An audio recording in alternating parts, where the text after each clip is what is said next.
Assalamualaikum warahmatullahi wabarakatuh.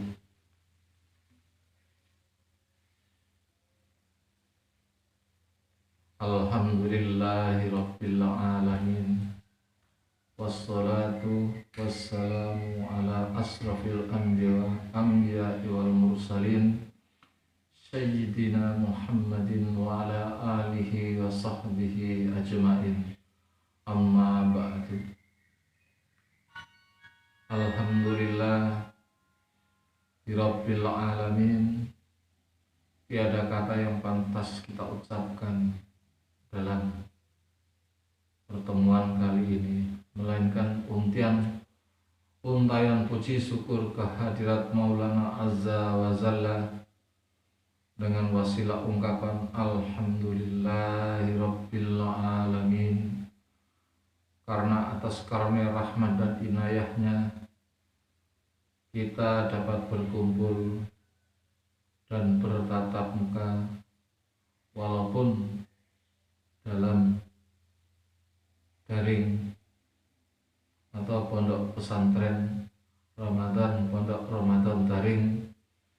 Kita selalu dilindungi dalam keadaan sehat walafiat, alhamdulillah. Mahkota salawat dan bahtera salam semoga senantiasa mengalir deras kehadibaan manusia junjungan dan sanjungan seorang insan pilihan dari bumi, yakni Nabi Muhammad SAW. Beliau merupakan tokoh revolusioner dunia yang berhasil merevolusi peradaban jahiliyah, peradaban yang gelap, yang penuh nista menuju peradaban Islamiyah yang sentosa, yang terang benderang. Anak-anak sekalian yang selalu dirahmati oleh Allah, sebelum kajian ilmiah atau kajian di pondok Ramadan kita lanjutkan, seyogyanya kita mari berdoa. Karena apa? Doa ini kita khususkan untuk ibu guru kita, yaitu Bu Erni, yang sedang terbaring sakit di Rumah Sakit Umum Daerah Belambangan. Mudah-mudahan Allah yang memberikan sakit, Allah juga lah yang menyembuhkan. Amin, amin ya rabbal alamin. Untuk itu mari kita sejenak untuk bersalawat. Mudah-mudahan kita semua sebagai hamba Allah selalu dalam lindungan, kesehatan yang tiada pernah henti, usia yang sangat panjang, usia yang penuh barokah, dan rizki yang berlimpah, rizki yang penuh amanah. Allahumma sholli wa sallim wa barik ala sayyidina Muhammadin nuri zati wasiri sari fi sairil asma'i wasifatihi wa ala alihi wa sahbihi wa sallim. Salawat. Mudah-mudahan dengan izin dan rahmatnya apapun keinginan kita insya Allah akan terkabul. Amin, amin ya rabbal alamin. Anak-anak sekalian, mari kita menuju ke kajian yang akan kita bahas pada pertemuan kali ini. Ada pertanyaan, Pak, siapa pemimpin dari sebuah institusi itu? Karena kajian kita ada hubungannya dengan pemimpin. Ada yang tahu enggak siapa Pak Jokowi? Pak Jokowi itu pemimpin atau presiden? Ya presiden, ya pemimpin. Tanggung jawabnya luar biasa. Ya, dihujat, ya, dinegatifkan. Tapi dia tetap akhirnya dengan petunjuk insya Allah beliau jadi pemimpin. Siapa yang nggak tahu gubernur? Gubernur kita siapa? Gubernur Jawa Timur. Ayo, siapa namanya? Ibu Khofifah Indar Parawansa. Kemudian mengerucut ke Banyuwangi. Siapa bupati kita? Bu Ibu Anas Pestiandari. Nah, seorang ibu lagi. Gubernurnya seorang ibu, bupatinya juga seorang ibu. Beliau pemimpin tidak? Pemimpin. Nah, sekarang mengerucut ke sekolah kita. Siapa kepala sekolah kita? Bapak Dr. Andes. Saya ulangi, Bapak Supriyadi SPD MPD. Beliau pemimpin juga, memimpin kita, kalian. Berat tugasnya, apalagi dengan selevel sekolah kita. Ya. Banyak pekerjaan yang harus kita tuntaskan. Nah, seorang pemimpin pasti ada yang namanya pimpinan dan ada yang dipimpin. Yang dipimpin siapa? Ya saya, ya kalian, dan semua yang ada di sekolah kita. Berat sekali tugasnya. Tapi kalau kita jalankan dengan niat yang luhur, yang lurus, adil, bijak, insya Allah semuanya akan kita bisa lalui dengan baik. Ya. Jadi seorang pemimpin, ya berat ya tidak. Sebenarnya kalau kata berat, mereka yang tidak mampu. Ya, seperti ada semboyan seperti ini. Allah tidak akan memberikan cobaan yang berat manakala hambaku tidak mampu melaluinya. Karena memang itu sudah ada janjinya. Nah, sekalian kita harus paham banget bagaimana menjadi seorang pemimpin yang baik. Ya, menjadi seorang pemimpin baik itu menurut kajian Islam banyak macam. Sekarang kita ambil filosofinya terlebih dahulu. Pertama, kalian dikenalkan dengan bumi. Ya, dilahirkan oleh seorang ibu. Seorang ibunda. Seorang perempuan yang luar biasa. Yang melahirkan manusia yang luar biasa. Beliau seorang ibu berjuang. Jihadnya luar biasa, antara hidup dan mati, melahirkan kalian ke muka bumi, memperkenalkan.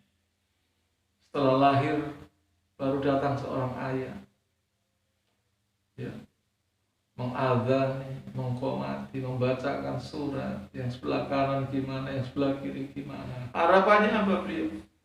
Kalian akan menjadi manusia yang berguna, manusia yang berguna. Pertama kepada siapa? Agama yang dianutnya.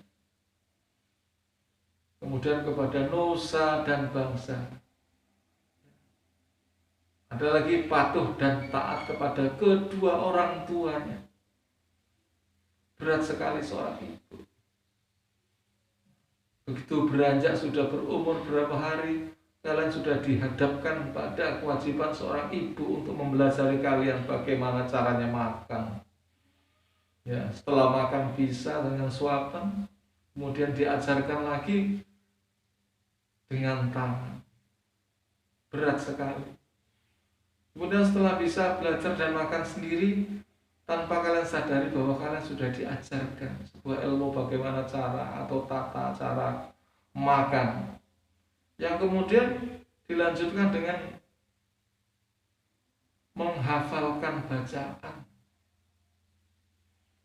Akhirnya dengan sedikit demi sedikit kalian diajarkan membaca.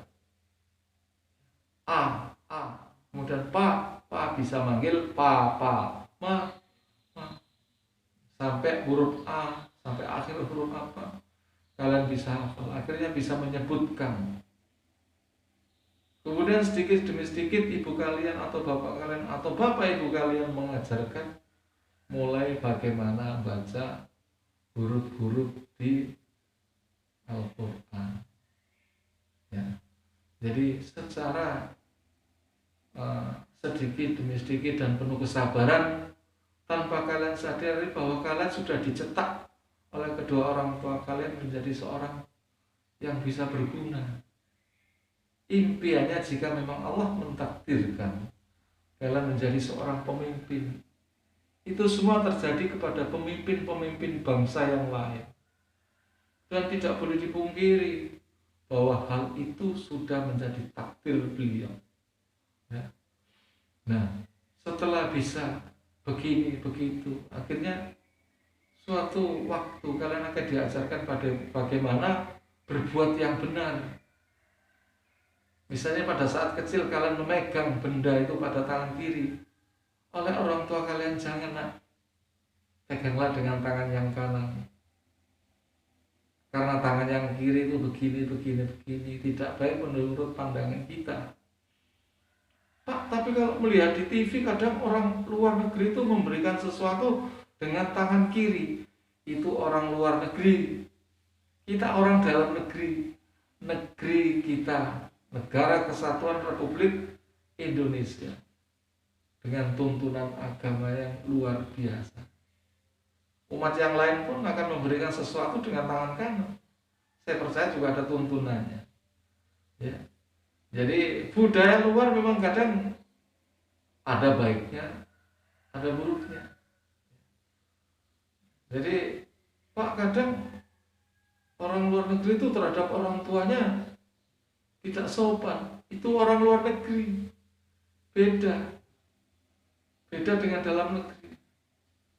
Kita dituntut dengan norma sosial yang baik terhadap siapa saja, apalagi kepada kedua orang tua kita. Nah, anak-anak sekalian yang berbahagia, yang selalu dalam Rahman dan Rahim Allah SWT, ya, mudah-mudahan sampai pertemuan atau dengan bahasan kita sampai di sini kalian memahami betul makna bagaimana seorang manusia bertanggung jawab terhadap apa yang telah diberikan selama ini. Anak-anak sekalian yang saya banggakan, itu tadi bagaimana manusia. Nah, sekarang kita masuk ke materi yang utama, yaitu di sini saya beri judul tentang kriteria pemimpin menurut Islam. Menurut Islam. Karena setelah saya berikan yang pertama tadi, ada sesuatu yang harus menjadi kriteria bagaimana layaknya seorang pemimpin yang baik. Ya. Seorang pemimpin, ya, itu bisa dikatakan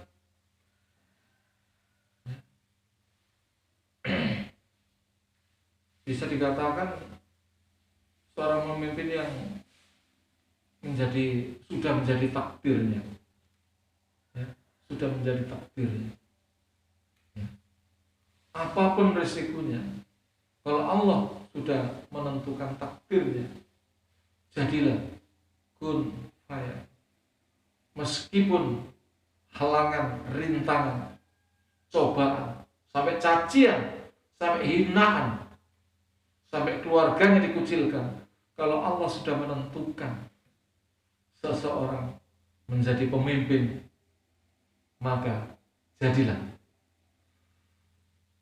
Seperti yang termaktub dalam Al-Quran surat Al-Baqarah ayat ke-30 yang berbunyi seperti ini. Wa id saqala rabbuka lil malaikati inni ja'ilun fil ardi khalifatan qalu ataj'alu fiha man yufsidu fiha wa yasfiku dima wa nahnu nusabbihu bihamdika wa nuqaddisu laka qala ini a'lamu ma la ta'lamu, yang artinya Allah Subhanahu wa ta'ala berfirman kepada malaikat, aku hendak menjadikan seorang khalifah di muka bumi. Lalu mereka berkata, mengapa engkau ingin menjadikan khalifah di muka bumi itu orang yang akan membuat kerusakan dan pertumpahan darah?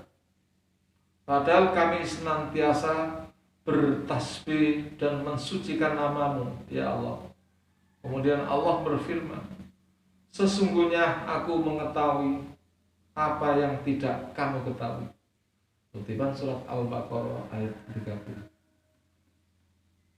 Jadi seorang pemimpin itu takdirnya. Jadi lalu seperti apakah kriteria pemimpin menurut Islam? Di antaranya tadi sudah Pak Slem sebutkan, yaitu seorang pemimpin itu harus takdir, orang pilihan yang dipilih, bukan orang sembarangan. Dan satu lagi, bukan orang kafir dan tidak asal pilih. Orang-orang yang pada kriteria ini disebut istafahu, pemimpin pilihan. Seorang yang betul-betul pilihan, tidak asal, tidak kafir. Seorang memang yang betul-betul diturunkan menjadi pemimpin karena takdir Allah SWT. Nah, berikutnya, bagaimana seorang pemimpin itu yang sebenarnya? Tadi di pertama sudah kita bahas bagaimana seorang anak setelah lahir di muka bumi diberikan pengertian, pendidikan oleh orang tuanya. Akhirnya dia bisa punya ilmu yang luar biasa. Terus bagaimana adab sopan santunnya, dia luar biasa. Anak yang penurut tapi tidak harus seperti ayam atau bebek, disuruh ke sana kemari karena makanan, berarti ada pengaruh. Anak yang menurut tapi tidak terpengaruh. Seorang pemimpin yang berikutnya adalah pemimpin yang unggul dalam ilmu, tidak bodoh. Maksudnya tidak bodoh, bukan orang yang bodoh, yang mudah dibohongi, mudah diperalat. Nah, seperti bebek tadi ya, mudah diperalat karena hanya makanan dia mau. Nah sekalian, jadi seorang pemimpin dalam kriteria Islam adalah bastotan fil ilmi, pemimpin yang unggul dalam ilmu. Susah ya? Tidak ada yang susah di muka bumi ini jika kita berkehendak. Karena kehendak kita akan dilanjutkan atas kehendakmu ya Allah. Jadilah. Tidak ada yang sulit, ya. Tidak ada yang sulit. Ingat, tidak ada yang sulit jika kita memang betul-betul serius. Seorang pemimpin harus orang yang berilmu, bastotan fil ilmi, tidak bodoh, dan tidak mudah dibohongi, karena dia sudah punya ilmu. Orang ini mau bohongi saya, tidak apa-apa, dah saya simpan, nanti saya jebak supaya dia sadar. Nah, itulah pemimpin. Jadi tidak mudah diperalat. Jika ada seorang tamu yang datang, Pak, ini nanti ada proyek dengan begini-begini, Bapak mendapatkan sekian-sekian asalkan proyek itu dikerjakan oleh saya. Nah, itu memperalat sudah. Tidak seperti itu. Jadi dia tetap punya prinsip yang kuat, teguh, kuat, kokoh, tidak bisa dibohongi atau tidak bisa dipengaruhi. Jadi tiap kokoh, kemudian punya pandangan ke depan yang luar biasa atau visi, dan program yang jelas. Program yang bisa dikerjakan sesuai apa yang sudah dicanangkan. Nah, jadi seorang pemimpin harus bastotan fil ilmi, seorang yang pintar, pandai, mengerti, dan sebagainya. Insya Allah kalian adalah di antaranya itu. Amin, amin ya rabbal alamin. Berikutnya, seorang pemimpin itu harus kuat, harus kuat secara fisik, rohani, juga jasmaninya. Jadi sehat jasmani dan rohani. Ada istilah Yunani kuno yang menyebutkan di dalam tubuh yang sehat terdapat jiwa yang sehat. Apa istilahnya itu? Mensanain corpore sano. Ya, di dalam tubuh yang sehat pasti terdapat jiwa yang sehat. Pak, mereka yang masuk penjara itu para koruptor itu tubuhnya sehat-sehat. Secara fisik iya. Secara fisik iya. Tapi dalam tanda kutip, seorang yang sehat jasmaninya, dia harus berilmu. Ilmunya ilmu tadilah yang membuat dia punya rohani yang kuat. Kalau jasmani kuat tanpa dibentengi dengan ilmu, dia tidak akan bisa menemukan arah yang benar, tidak bisa menemukan jalan yang lurus. Makanya semuanya harus saling berkaitan, tidak bisa lepas sendiri-sendiri. Seorang pemimpin harus seorang yang sehat jasmaninya, apalagi rohaninya. Di dalam tubuh yang sehat terdapat jiwa yang sehat. Mensana in corpore sano. Jadi itu salah satu kriteria. Karena apa? Jika seseorang sudah ditakdirkan menjadi pemimpin, pekerjaannya luar biasa. Seperti Bapak Kepala Sekolah kita, Pak Pri. Ya, luar biasa. Rumahnya jauh, tapi pagi sudah datang. Kadang beliau mendahului kita yang ada di kota. Kalah datangnya dengan pagi. Itu seorang pemimpin. Ya memang kan kewajibannya, bukan itu sebenarnya, tapi tanggung jawabnya. Setelah datang ada telepon, Pak rapat di dinas, oke berangkat. Pak ada tamu, didatangi. Pak ada rapat sebentar lagi di Dewan Guru, di ruang guru ada rapat, beliau memimpin rapat. Luar biasa. Nah, ya, jadi sudah ada 2 kriteria, ada 3 kriteria. Islafahu bastotan fil ilmi. Nah yang ketiga ini bastotan fil jismi. Seorang pemimpin harus sehat, harus kuat fisiknya. Harus kuat fisiknya. Bukan untuk fisik adu tinju ya, bukan. Tapi dia harus manusia yang luar biasa. Bastotan fil jismi. Gagah perkasa, ya. Dan tidak terkalahkan dalam pertempuran. Dan dalam kajian ini kok pertempuran, Pak? Ini diceritakan atau diriwayatkan pada zaman dahulu, masih zaman kenabian. Seorang pemimpin harus mahir, harus kuat jasmaninya. Karena apa? Yang dihadapi adalah kaum kafir. Ya, kita berperang zaman dahulu, harus punya keahlian. Tapi itu dulu.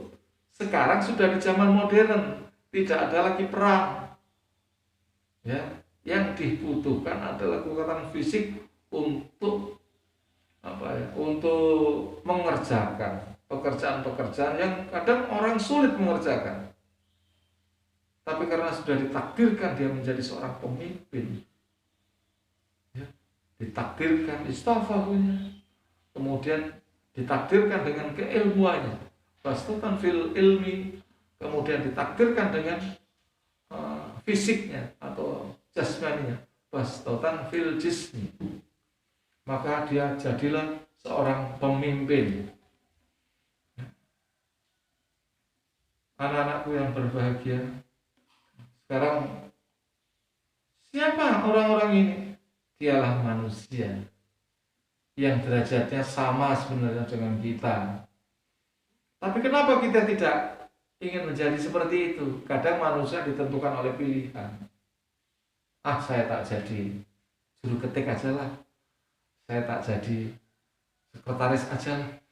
Apa sekretaris itu tidak pimpinan atau bukan pemimpin? Sama sebenarnya, dia memimpin dalam hal kesekretariatan. Apa seorang tukang sapu bukan pemimpin? Sama sebenarnya derajatnya dengan kita. Seorang tukang sapu jalanan itu juga pemimpin. Pemimpin dalam hal apa? Dalam hal apa? Kebersihan. Kebersihan, cuma levelnya memang berbeda. Anak sekalian yang saya banggakan, mudah-mudahan selalu dalam lindungan rahman dan rahim Allah SWT. Saya lanjutkan tentang kaidah manusia. Manusia yang terlahir di permukaan bumi adalah sebenarnya dia sudah ditunjuk sebagai seorang pemimpin. Loh Pak begitu Pak? Iya. Karena secara derajat sebenarnya dia adalah seorang pemimpin. Memimpin dirinya sendiri. Ya. Terus bagaimana cara memimpin dirinya sendiri Pak? Ya gampang sekali. Jika kalian dihadapkan pada perintah seorang ibu atau bapak, Mas, sudah sholat? Belum, segera sholat. Sholatlah. Karena dengan sholatmu tadi otomatis kamu memimpin dirimu untuk berbuat sesuai kewajibanmu sebagai umat Islam. Sholat. Sholat. Mas, sudah mengerjakan PR? Sudah ya. Nah, ya. Jadi secara tidak langsung kalian sudah menjadi pemimpin untuk tubuhnya sendiri. Berbuat baik untuk tubuhnya sendiri. Coba bayangkan kalian jika di televisi anak-anak muda kita, sedikit promosi ya, ada acara TV 86. Siap 86. Banyak sekali anak-anak muda kita yang memanfaatkan tubuhnya dengan perbuatan-perbuatan yang tidak semestinya. Salah satu contoh adalah memakai obat-obatan terlarang, minuman keras, dan hal-hal lain yang di luar norma agama. Nauzubillah min dzalik. Mudah-mudahan kalian terhindar dari itu semua. Amin, amin ya rabbal alamin. Anak-anak sekalian yang penuh rahmat dan rahim. Jadi yang berkaitan di dalam hal yang barusan saya kasihkan, di dalam Islam terdapat beberapa aturan tentang seorang pemimpin. Apa itu? Seorang pemimpin harus mempunyai iman yang kuat. Tadi sudah saya sebutkan, teguh, ya, kuat keyakinannya.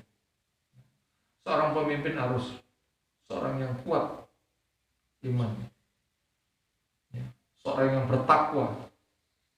Ya, setelah iman kuat dan punya ketakwaan yang tinggi, masih ada lagi, dia harus juga beramal soleh. Berarti harus kaya? Oh tidak. Beramal soleh itu apa? Harus harta. Beramal soleh lebih utama mana? Harta dan ilmu. Memang kalau diambil timbangan hampir sederajat. Ya. Ingat tidak dengan semboyan? Manusia mati meninggalkan nama, gajah mati meninggalkan gading, harimau mati meninggalkan belang, manusia mati meninggalkan nama. Ambil contoh, proklamator negara kita atas nama bangsa Indonesia, Soekarno-Hatta. Jasanya dikenang terus. Manusia mati meninggalkan nama. Ya. Bukan harta, itu terakhir. Ya. Kalau punya, manusia mati meninggalkan nama. Ilmu. Jika seseorang karena keilmuannya dan ilmu itu bermanfaat untuk banyak orang, otomatis ada amalan-amalan yang terus mengalir. Contohnya adalah kalian. Ya. Jika kalian bisa mengucapkan Al-Fatihah, itu dari orang tua kalian sendiri. Berapa kali kalian membaca surah Al-Fatihah? Dan berapa kali pula amalan itu mengalir deras ke kedua orang tua. Begitu juga nanti jika kalian bisa mengajarkan itu kepada anak-anak kalian semuanya, generasi-generasi berikutnya. Berapa amalan sudah, berapa gunung amal yang orang tua kalian terima dan kalian suka. Mudah-mudahan kalian bisa seperti itu. Anak-anak sekalian, yang pertama adalah itu. Seorang pemimpin harus punya iman, takwa, dan amal soleh. Tidak harus harta, ilmu itu juga yang utama. Ya, karena apa? Dengan ketiga hal tersebut, ya, supaya kita semua menuju pada kehidupan yang damai, tentram, bahagia dunia akhirat. Yang berikutnya adalah pemimpin yang harus memiliki niat yang lurus. Ya, niatnya harus lurus. Kalau tidak punya niat yang lurus, bagaimana pemimpin itu? Apa harus ke kanan terus, tidak melihat yang jelek? Nah, yang jelek tersingkirkan. Bagaimana dia belok kanan tapi yang di kiri itu terselamatkan? Dia belok ke kiri, ke jalan yang jelek katakanlah, tapi tetap ada kaidah yang membuat dia, maksudnya dia memperbaiki yang kiri, kaidah yang kanan ini jangan sampai tersakiti. Pak, jangan ke sana Pak, itu gerombolan orang-orang kafir. Tidak, saya akan berbuat baik, mudah-mudahan mereka dapat hidayah. Nah, seperti itu anak sekalian. Nah, ya, saya lanjutkan. Ya. Jadi seorang pemimpin harus memiliki niat yang lurus. Jadi sesungguhnya setiap amal perbuatan itu tergantung pada niatnya. Ya. Innamal a'malu binniyat. Sekarang banyak sekali contoh-contoh pemimpin yang korup, disebut koruptor. Apa? Karena korupsi. Bukan haknya, bukan wilayahnya ia terjang. Banyak sekali pemimpin-pemimpin yang seperti itu. Akhirnya dia mendapat hukuman dunia. Berupa apa? Masuk penjara. Masih masuk penjara. Masih bisa tobat. Masih bisa sadar dan tobat, ya, mengakhiri perbuatannya. Udah, sebagai sanksi hukumnya seperti itu, nggak perlu disesali. Saudara sekalian, terhadap orang-orang yang seperti itu, Nabiullah Muhammad SAW pernah menyampaikan peringatan kepada orang yang ditugaskan untuk menangani pekerjaan. Tapi apa yang terjadi? Ia mengambil dari pekerjaan itu dengan diam-diam. Mengambil apa? Mengambil hasil. Contohnya, pemimpin yang amanah nih ya, disebutkan amanah. Fulan, kamu beli ini uangnya, barang itu seharga sekian. Nanti jika ada keuntungannya, melaporkan. Keuntungannya kamu jual jangan lebih dari harga ini. Ya, ternyata dia menjualnya lebih dari harga yang sudah ditetapkan. Tapi melaporkan dengan harga yang sudah ditekankan. Ada kelebihan hasil. Itulah yang tidak disukai Allah Subhanahu wa taala. Ya. Jadi jika seorang pemimpin ditugaskan seperti ini, harus seperti ini. Tidak boleh melenceng. Maka perbuatan itu akan menjadi belenggu, membelenggu dirinya sendiri. Dia akan dia pikul kelak nanti di hari apa? Ya kiamat, di hari kiamat. Naudzubillah min dzalik. Anak-anak sekalian, Makanya sebagai muslim kita harus berhati-hati manakala mendapat tugas.